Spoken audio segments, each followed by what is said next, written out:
আপনি কি জানেন ডাকসুর ভিপি পদে মোট কতজন প্রার্থী ছিলেন? ডাকসুর ভিপি সাদিক কায়েম কত ভোট পেয়ে বিজয়ী লাভ করেন? আব্দুল ইসলাম খান কত ভোট পান? 2019 সালের ডাকসু নির্বাচনে ভিপি ছিলেন কে? এরকম অজানা প্রশ্নের উত্তর জানতে হলে স্কিপ না করে সম্পূর্ণ ভিডিওটি দেখুন। চলুন শুরু করা যাক আজকের ভিডিও, কিন্তু তার আগে আপনারা যদি এই চ্যানেলে নতুন হয়ে থাকেন তাহলে চ্যানেলটি সাবস্ক্রাইব করুন। আজকের প্রথম প্রশ্ন, ডাকসু নির্বাচনে মোট কতজন ভোটার তালিকাভুক্ত ছিল? 50,000, 39,775, 30,500 জন।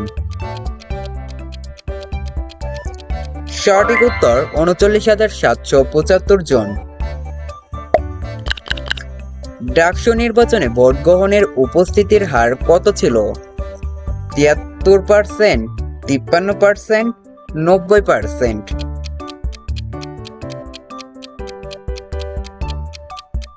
সঠিক উত্তর 73%।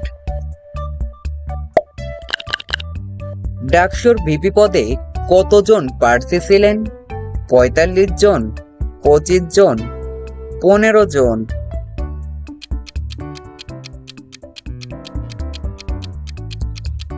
সঠিক উত্তর 45 জন। ভিপি পদে কে বিজয়ী হন? আব্দুল ইসলাম খান, সাদিক কায়েম, নুরুল হক নূর।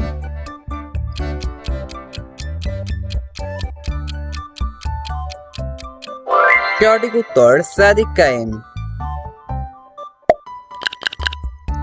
ডাকসুর ভিপি সাদিক কায়েম কত ভোট পেয়ে বিজয়ী লাভ করেন? 14,042, 10,794, 5,708। সঠিক উত্তর 14,042। ভিপি পদে প্রধান প্রতিদ্বন্দ্বী কে ছিলেন? আব্দুল ইসলাম, SM ফরহাদ, মহিউদ্দিন খান।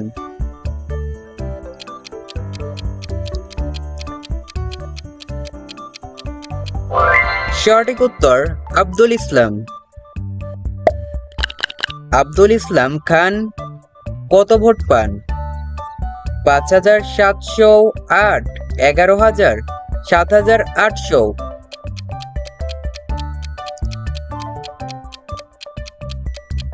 সঠিক উত্তর 5,708। জিএস পদে কে নির্বাচিত হন? SM ফরহাদ, গোলাম রব্বানী, আবু সাদেক।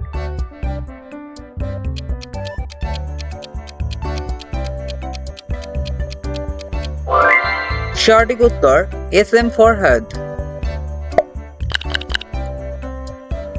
এজিএস পদে কে নির্বাচিত হন? মহিউদ্দিন খান, শামির হোসেন, নুরুল হক নূর।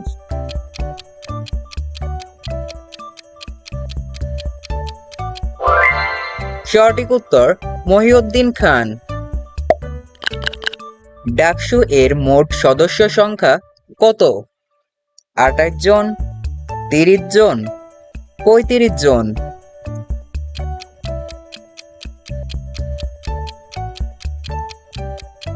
সঠিক উত্তর 28 জন।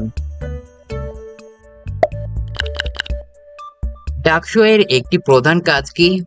ছাত্র অধিকার রক্ষা করা, জাতীয় বাজেট তৈরি করা, সংসদ নির্বাচন আয়োজন করা।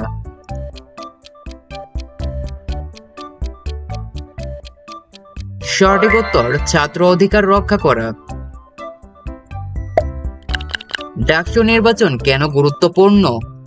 শিক্ষার্থীদের সাংস্কৃতিক উন্নয়ন, প্রশাসনের সঙ্গে যোগাযোগ, নাকি উভয়?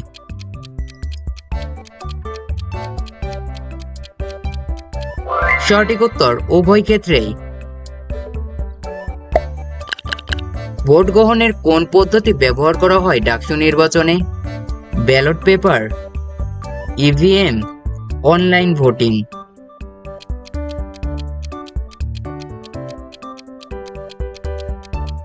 সঠিক উত্তর ব্যালট পেপার। 2019 সালের ডাকসু নির্বাচনে ভিপি ছিলেন কে? গোলাম রব্বানী, নুরুল হক নূর, সাদিক কায়েম।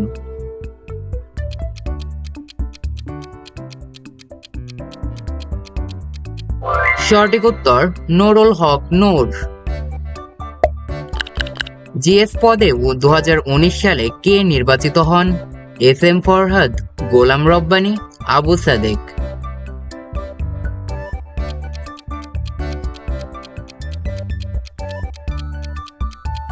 সঠিক উত্তর গোলাম রব্বানী। আপনি কয়টি প্রশ্নের সঠিক উত্তর দিতে পেরেছেন কমেন্টে লিখে জানান, দেখি কার স্কোর সবচেয়ে বেশি। আর এমন মজার কুইজ পেতে চাইলে এখনই আমাদের চ্যানেলটা সাবস্ক্রাইব করুন।